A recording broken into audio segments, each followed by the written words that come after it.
안녕하세요, 여러분. 오늘도 의사가 못 고치는 환자는 어떻게 하나 1권의 오늘의 이야기는 주거 생활입니다. 의복, 음식과 마찬가지로 집도 한냉, 온열을 조절하는 기능을 통하여 건강에 관여한다.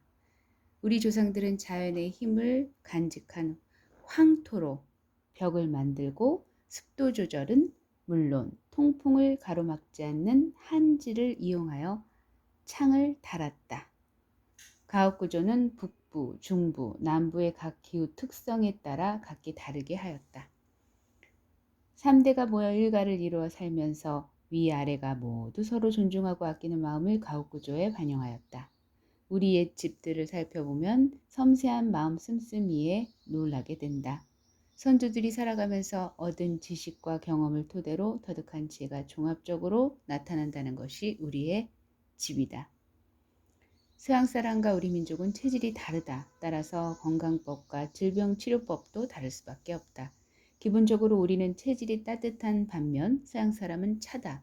그래서 우리는 예로부터 따뜻한 온돌방에서 뒹굴고 잠을 자야 피로가 잘 풀리고 몸이 개운해진다. 반면 서양인들은 따뜻한 온돌에서 살지 못한다. 그래서 침대와 탁자를 쓴다. 우리는 아기를 낳으면 따뜻한 방에서 몸을 따뜻하게 하고 따뜻한 미역국을 먹어서 몸을 푼다. 반면 서양 사람들은 아기를 낳고 찬물에서 샤워를 하고 얼음물을 마신다. 우리가 그렇게 하면 죽는다. 감기를 치료하는 방법도 상반된다. 우리는 이열치열법을 쓴다. 따뜻한 꿀물이나 매운 고춧가루를 푼 국물을 마시고 뜨거운 아랫목에서 이불을 둘러쓰고 누워서 땀을 흘리는 동치법을 쓰는 것이다. 반면 미국 사람들은 차가운 코카콜라를 마시고 냉탕에 들어가 진행하는 이치법으로 열을 다스린다. 우리의 체질에 맞게 개발된 전통 구들식 온돌은 수없이 불에 달궈진 구들이 수맥을 차단하는 효과가 있어서 우리 조상들은 수맥에 신경 쓰지 않고 어디든지 집을 지어 살아도 되었다. 체질뿐만 아니라 신체 구조도 다르다. 우리는 전통적으로 곡체식을 주로 하여 창자가 길고 따라서 허리가 길고 다리가 짧다는 것을 앞에서 설명하였다. 허리가 길면 일상생활에서 허리에 부담이 많이 가고 허리병이 잘 생긴다. 우리나라 사람들이 가장 많은 병이 허리병이다. 허리가 강해지려면 다리가 튼튼해야 한다. 일상생활 중에 자연스럽게 다리와 허리를 강하게 하는 방법이 바닥에서 생활하는 방식, 즉 침상을 쓰지 않고 방바닥이나 마룻바닥에 그대로 눕고 앉아서 생활하는 것이다. 바닥 생활에서는 누웠다, 앉고, 앉았다, 일어나는 동작을 할 때마다 모두 아랫배에 힘이 저절로 들어가게 되어 있다. 배심이 형성되는 것이다. 보통의 앉는 자세, 즉 평좌에서는 몸의 무게와 기운 중심이 자연스럽게 아랫배, 소위 단전에 잡혀 허리가 고추 서면서 힘이 생긴다. 이것은 생각을 집중하는 데도 훨씬 도움이 된다. 동양의 선이 바로 앉는 데서 시작하는 것은 우연이 아니다. 전 서울대학교 금속공예학과 교수와 국민대학교 대학원장을 지내신 박희선 박사는 만 50세이던 1969년에 참선을 시작하였다. 그때 그분은 165cm 키에 체중 73kg, 혈압은 110에서 170의 고혈압, 게다가 축농증으로 코로 숨을 쉬지 못하였고 무릎 관절 신경통으로 하루 1km를 걷지 못했다. 거기에 눈은 지독한 노안으로 노안경을 2개씩 겹쳐 쓰지 않고는 신문도 읽지 못했고 숨이 차 아래층에서 2층까지도 단숨에 올라가지 못할 정도였다. 게다가 매일같이 독주를 고래같이 마셨다. 의사인 일본인 친구가 진찰해보고는 관절에 질소 화합물질이 꽉 차서 도저히 구제할 수 없다고 선언하였다. 그러나 참선을 계속한 결과 68세 때는 키는 그대로이나 체중은 62kg, 11kg이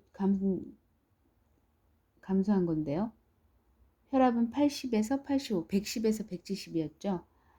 135에서 140으로 정상. 축농증은 아무런 병원 치료도 안 받고 말끔히 나았고 관절도 회복되었으며 더군다나 눈은 양쪽 다 시력이 1.15, 안경 없이 영어 사전이나 전화번호책을 읽을 수 있게 되었다. 80세가 넘어 세계에서 가장 고령의 나이에 가장 높은 산을 무산소 등정한 기록을 세웠고 최근에는 히말라야 산악 마라톤 대회에 참석하여 노인으로서는 유일하게 완주하였다고 신문에 보도된 바 있다.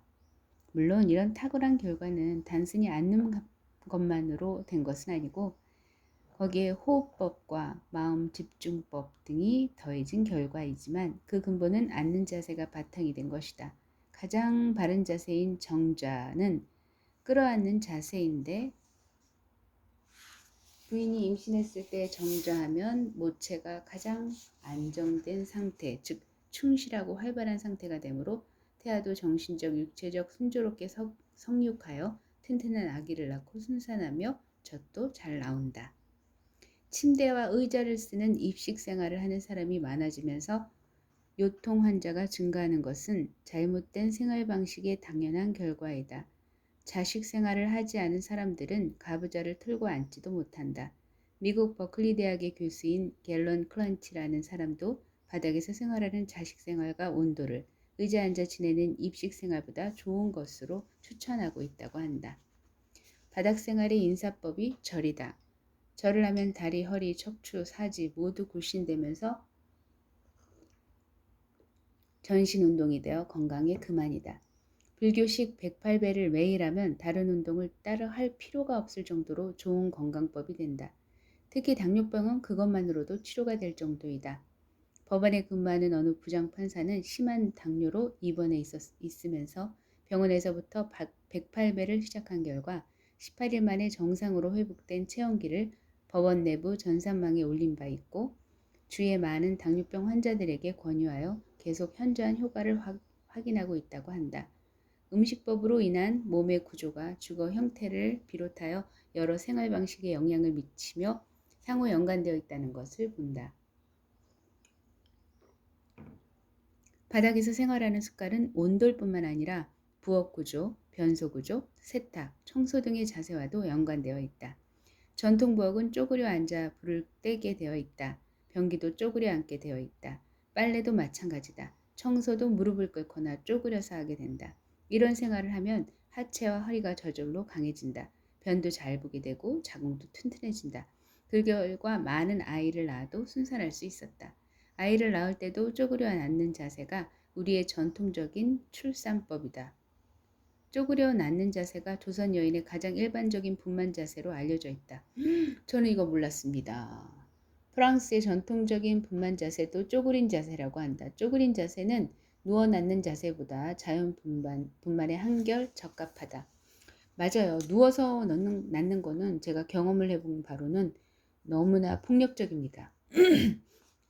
힘을 주라고 하는데 그게 힘주는 일이 그런 자세로는 도저히 힘을 줄 수가 없어요. 사실은 임산부를 말하자면 수술 때 올리는 거는요.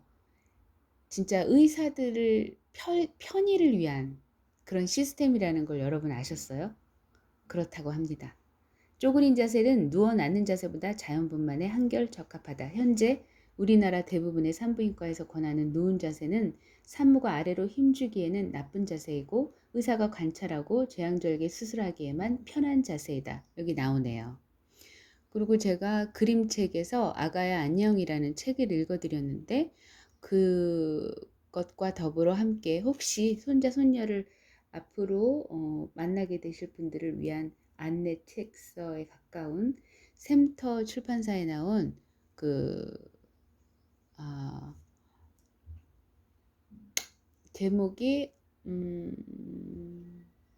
제목이 기억이 안 나네요. 어쨌든 자연분만을 예찬하는 이야기거든요. 서양 분이신데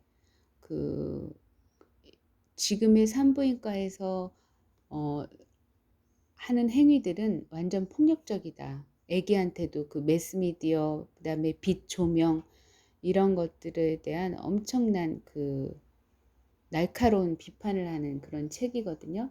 그래서 기회가 되시면 여기 제가 유튜브에 아가야 안녕이라는 그림책을 읽어드렸어요. 그래서 거기 샘터사에 나온 책 중에 아주 탁월한 책이라고 저는 자부합니다. 그 책 읽어보시고 또 손자나 손녀를 맞이하실 분들에게 내지는 임신을 준비하시는 분들에게 도움이 됐으면 하는 바람에서 올려드렸습니다. 그래서 반면에 침대, 입식 부업, 좌변기, 세탁기 등에 익숙해져 육체적으로 편한 생활을 하는 현대 여성들은 운동 부족에 자궁 수축력이 약해져서 출산에 상당히 애를 먹는다. 그러다 보니 유도분만, 겸자분만, 제왕절개 등의 반자연적이고 비정상적인 분만을 하게 된다. 이러한 비정상적인 분만은 산모와 아이 모두에게 여러 가지 부작용을 초래한다. 출산 과정에서의 인위적인 충격과 자극으로 인한 기형아, 불구아, 내성마비와 병든 아이 등을 많이 낳게 하고 성장하면서도 아토피성 피부염, 소아암, 소아당뇨, 소아중풍 등의 희한한 병에 걸리게 한다. 이는 아이 본인과 그 가정의 불행이자 사회 전체의 불행이다. 근데 이제 뭐 아토피도 그렇고 제가 볼 때는 이런 출산의 문제도 있지만 사실 아토피 같은 경우는 문화병이라고 보시면 돼요. 지나치게 그러니까 위생 담론이라고 하잖아요. 뭐 사실 아주 그 어린아이들도 알 수 있는 기본적인 원리잖아요. 그러니까 그 벌레가 죽는 거라면 우리 인간에게 해롭지 않다는 생각을 왜 못하는지 저는 이해가 안 되는데, 저는 이제 아파트 생활하면서 소독을 하지 않습니다. 주방이든 뭐 욕실이든. 왜?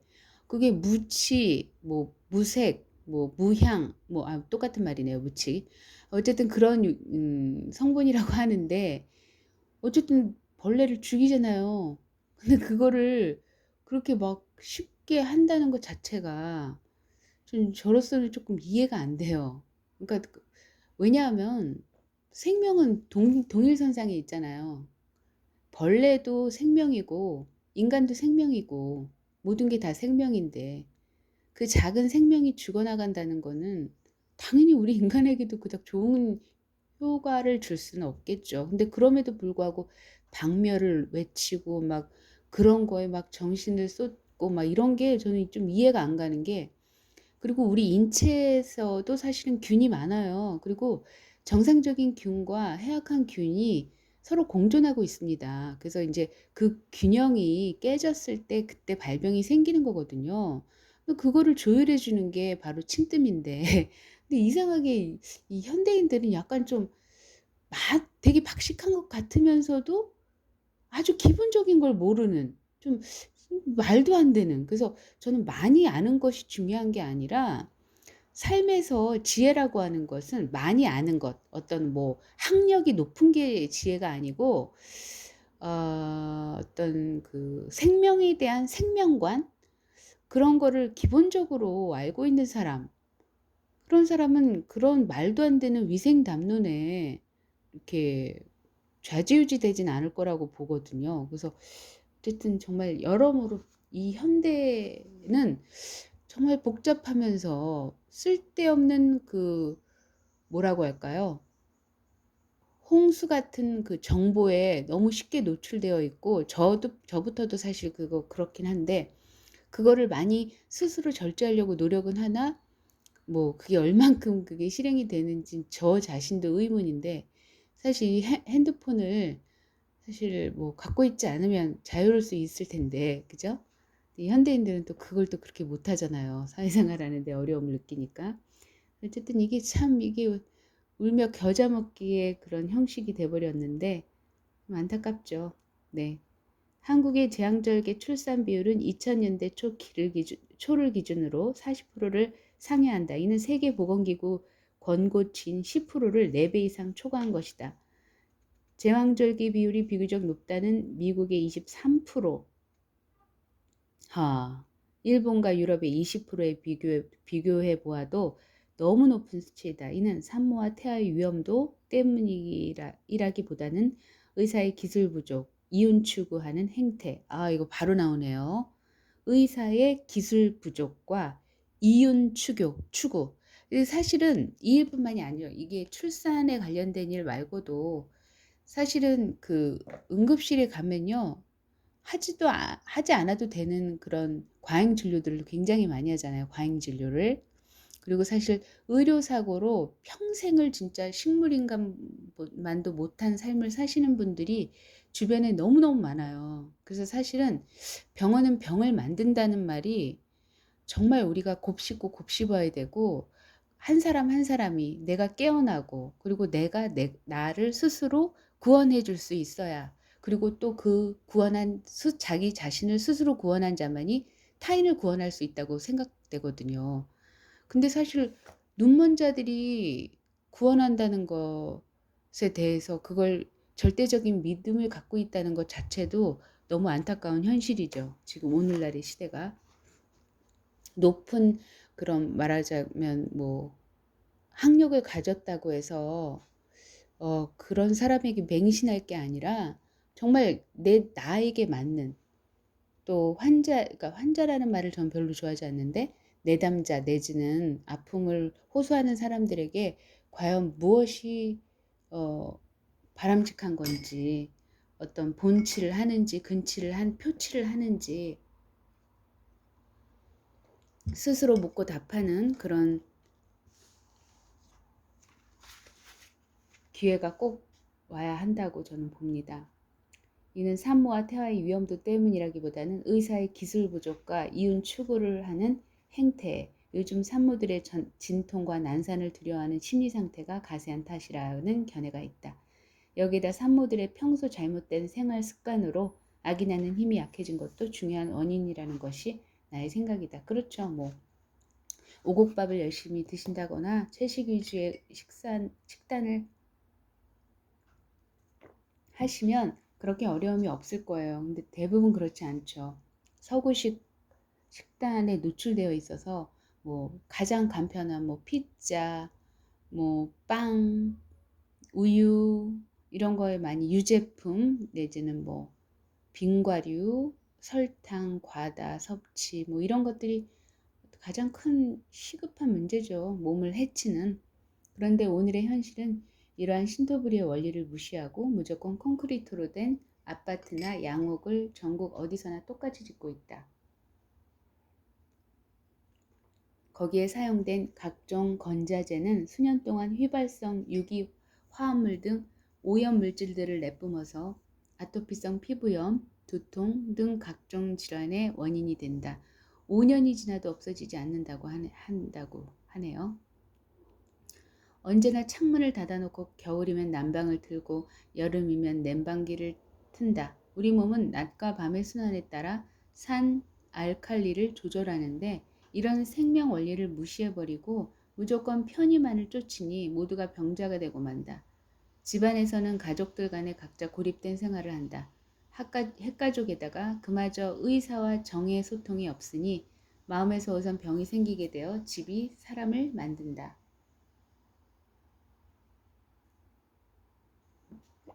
우선 병이 생기게 되어 있다.